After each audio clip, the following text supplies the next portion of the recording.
Salut, je m'appelle Arnaud, j'ai 18 ans et j'ai décidé de faire un truc complètement dingue, partir étudier aux États-Unis pendant 10 mois.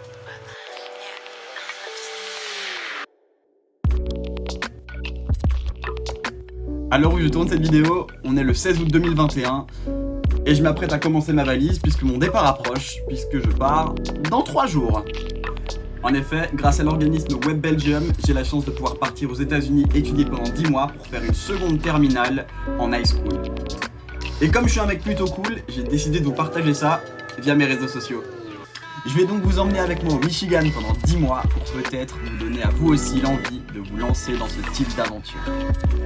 Mais avant ça, je vais répondre à quelques questions que vous m'avez posées concernant les programmes d'études à l'étranger.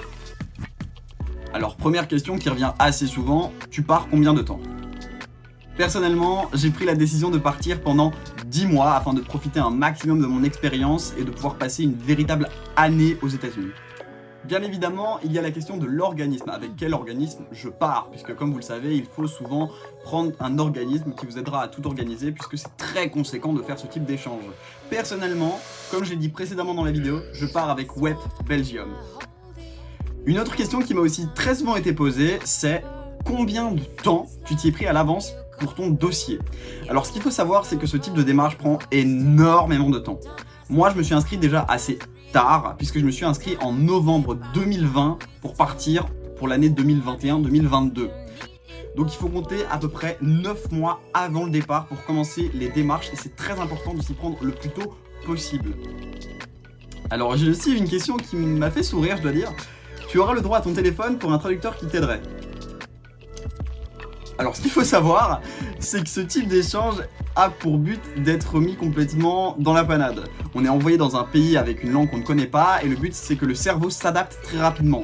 Donc fatalement, le but n'est pas d'utiliser un traducteur pour pouvoir communiquer, c'est de se débrouiller afin de pouvoir travailler un maximum et de très vite pouvoir s'adapter et discuter avec ta famille, tes amis et les nouvelles personnes que tu vas croiser sur place. Autre question plutôt intéressante, tu vas prendre quelle quantité de vêtements avec toi ? C'est vrai que c'est une question plutôt intéressante puisqu'en effet je pars pendant 10 mois, ce qui signifie que c'est pas comme faire une valise pour partir en vacances. Donc nous, on a avec notre organisme une orientation avant le départ qui va nous donner plusieurs conseils, notamment la quantité de vêtements à prendre dans une valise. Et ce qu'on nous conseille en général, c'est de prendre des vêtements pour 2 semaines, sachant qu'on va devoir faire nos machines en général nous-mêmes. Ça dépend de la famille d'accueil, mais en général on fait nos machines à laver nous-mêmes. Ce qui signifie que je devrais laver mes vêtements à peu près toutes les semaines, toutes les 2 semaines. Et pour clôturer, je vais finir avec la question qui tue, la question qu'on m'a le plus posée fatalement. Combien ça coûte ? Par exemple, pour les États-Unis d'Amérique, ça varie en fonction des organismes, fatalement. Et ça va varier entre 8 000, 9 000 et 15 000, 20 000 euros. Alors ce qu'il faut savoir, c'est que les prix pour ce type de programme varient énormément. Parce qu'il y a plusieurs facteurs qui vont faire varier le prix. La destination, le type de programme, parce qu'il existe plusieurs formules, mais aussi la durée. Moi, je vais parler pour mon cas personnel. Personnellement, je pars pendant 10 mois en programme classique high school avec Web aux États-Unis et ça me revient à peu près à 11 000, 12 000 euros. En sachant qu'il faut ajouter à cela les frais personnels, donc l'argent de poche pour manger, etc., qui ne sont pas compris dans le prix du programme. Donc c'est quelque chose qui est quand même assez conséquent. Mais donc moi je vais payer à peu près 15 000 euros, plus ou moins. Vous me direz donc, si tu pars en programme normal, qu'est-ce qui peut faire que ça soit plus cher ? Alors fatalement, c'est vrai que moi je pars pendant la durée maximum du programme, qui est 10 mois. Mais il y a par exemple les programmes qui s'appellent Flex. Les programmes Flex, qu'est-ce que c'est ? Il s'agit de programmes pour lesquels vous pouvez choisir des options. Une destination, par exemple.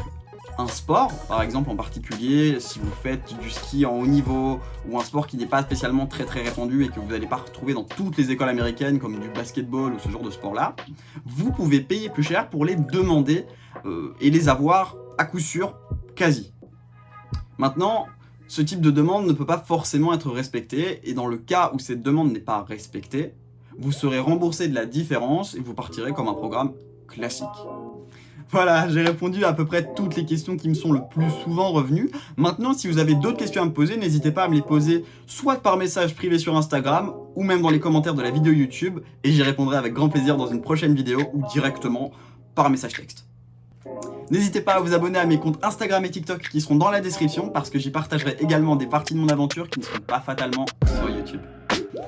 J'espère que cette vidéo vous aura plu. N'hésitez pas à vous abonner pour suivre mes prochaines aventures. Moi, je vais aller faire ma valise. D'ici là, prenez soin de vous. À très vite.